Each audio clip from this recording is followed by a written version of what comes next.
Few directors stand out quite like Christopher Nolan.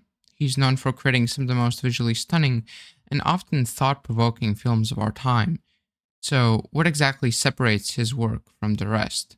This is The Lord of Culture. Here we discuss books, movies, video games, and so on. If you enjoy this type of content, feel free to like and subscribe. And without further ado, let's jump right in. Nolan's movies are usually easily characterized by incredible cinematography and powerful, impactful music. Those are the kind of generic, easy to spot signs, but they are also the most important ones. Whenever you watch a movie made by Christopher Nolan, there will always be those scenes where nothing too interesting is happening, save for the beauty of what is on the screen. It's a similar cinematic style to 2001 A Space Odyssey, though Nolan strikes a much better balance between action and cinematic shots. Nolan usually also has incredible writing in his movies, so sometimes you watch his movies just for that mind bending experience that is still in tune with the real world. Unlike a lot of generic sci fi or fantasy movies, the ones made by Nolan always seem to be able to bend reality, but not burst it. For example, Interstellar feels not just like a generic space exploration movie, but it feels real, even though in the movie things happen that are far beyond our current capability. Maybe Nolan just has really good writers and scientific advisors, but if it was that easy, we would see it everywhere. Another really mind bending movie of his would be Tenet. Tenet proposes a very fictional scenario of time travel, but the movie somehow manages to make it feel very real. For example, movies like Back to the Future lack this realism. While they are believable and quite enjoyable, they are set in a much more unrealistic world. And I don't think it's a simple matter of Nolan making his movies more serious or adult. His movies always seem to be grounded in reality.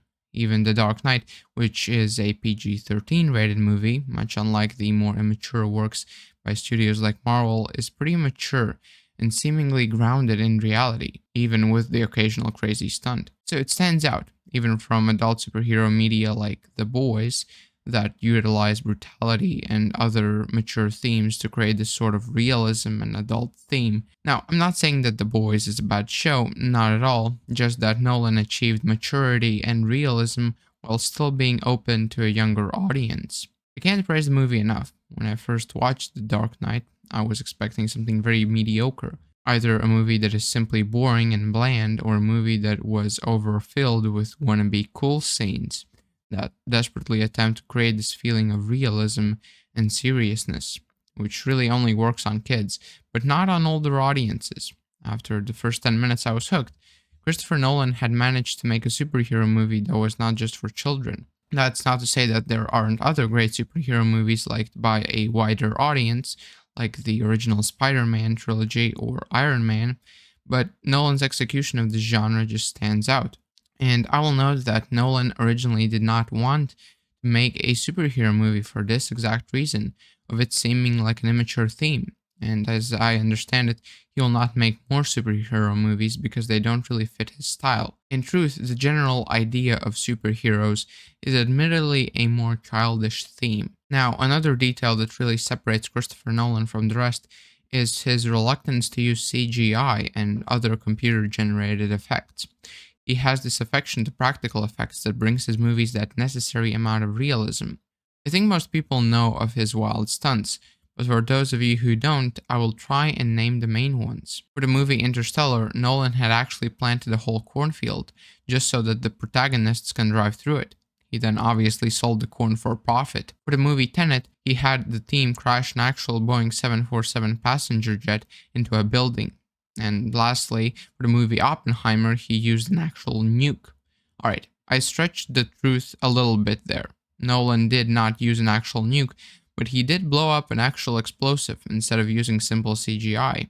I think that most people wouldn't notice the difference, but this addiction of Nolan's to practical effects should give you an insight into how he thinks and approaches cinema. While most studios and directors settle for options that will just do, Nolan goes a step further to give his films real meaning. This need for reality, in my opinion, is greatly reflected in his movies. Their realism comes from this exact mindset and approach. So, we have established a part of what makes Nolan's production special, and that is realism combined with cinematography. But is that it? Not really. Another huge part of the Nolan effect, one that I slightly had mentioned before, is the themes of his movies. Not all of them, but in most part, his movies take on incredible concepts and feats. And if I'm honest, even his Batman superhero trilogy has an incredible moral and psychological depth that you usually don't get in those types of movies. A quote from The Dark Knight sums it up perfectly. You either die a hero or live long enough to see yourself become a villain. This sentence relates to Harvey Dent. He was a hero at first, but after losing his old self, he became a villain. I won't go into every character here, but that's just one of the many examples of how Nolan takes on the deepest human natures. Now, the most obvious example of deep themes is Interstellar, where Nolan accurately portrayed Einstein's theory of relativity. Relativity shows that time is not fixed, it depends on things like speed and gravity. In other words, time is relative to each person's perspective.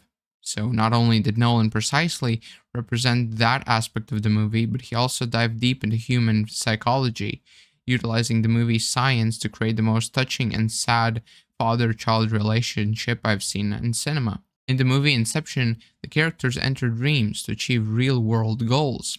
Being aware in a dream is a real world phenomenon called lucid dreaming, where the person realizes that they are dreaming and have the ability to do whatever they want. So instead of having a classic heist movie, Nolan tackled the themes of reality and dreaming with uncanny depth and realism. While humans cannot share dreams or go into deeper levels of a dream, Nolan's representation of it is very believable and does not break reality. And just like all the other movies, Inception does not lack epic cinematography or incredible practical effects. Just like always, Nolan used real world sets to portray insane dream scenes. For example, in one scene, the characters are in a hotel hallway, and because of the fact that the characters are in a van that is falling, the gravity in the dream begins shifting, so the wall or the ceiling becomes the ground. To actually show this in film, they had to construct a massive rotating set in which the actors could act out the scenes and physically feel the change of gravity. So the Nolan effect is a combination of amazing cinematography and music that is perfectly combined with action, as well as an uncanny deep realism that makes even Batman feel real, and goes as far as everything having to be done through practical effects, not fake things like CGI. And the sheer dive into human nature, the best example being his latest movie Oppenheimer, where the main focus is on the psychology of humanity and a human creating a weapon that can destroy us all. So that's what, in my opinion, is the Nolan effect, with small quirks like great color grading and other technical and artistic things that fall into cinematography as a whole. In my experience, there are a few movies that are similar to Nolan's, most notably ones made by Quentin Tarantino, but in general, they usually don't check all of the boxes. Not to say that great movies need to mimic or fit into Nolan's style and execution, but Nolan's style is truly unique. Though that's not to say that his works are perfect in every way. While they may be really good and exceptional, just like any form of media, they still have their own drawbacks. Now, these drawbacks do vary in intensity from person to person. It really depends on what a person values the most in a movie and what they tend to dislike the most. Personally, I think Nolan's movies are too slowly paced. And yes, this includes Interstellar, which while I adore, it does feel slow. This is why I compared it with 2001: A Space Odyssey, which for me is way too slow and does not have that balance that Nolan's work has.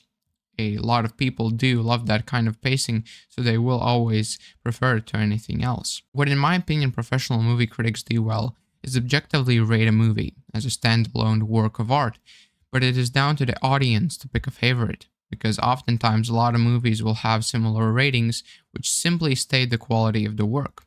Personally, I think Interstellar is Nolan's best work because it fulfills his style the best. Scientific realism of the black hole and the theory of relativity, combined with the emotional struggle of life and death, as well as incredible cinematography and music, makes it, in my opinion, his best and most authentic work. I have watched nearly all of his movies and I will continue to rewatch all of them simply because I like them. Christopher Nolan is one of the best directors of our time, and I think that his works will always be remembered and appreciated. His personal and unique approach to filmmaking is what really separates his work from the rest, and I really think nobody will ever be able to make movies the same way as he does. If you enjoyed the video, let me know in the comment section down below. I would love to hear what you think about this topic, or maybe you have unanswered questions or suggestions. In any case, remember to like and subscribe. Live long and prosper.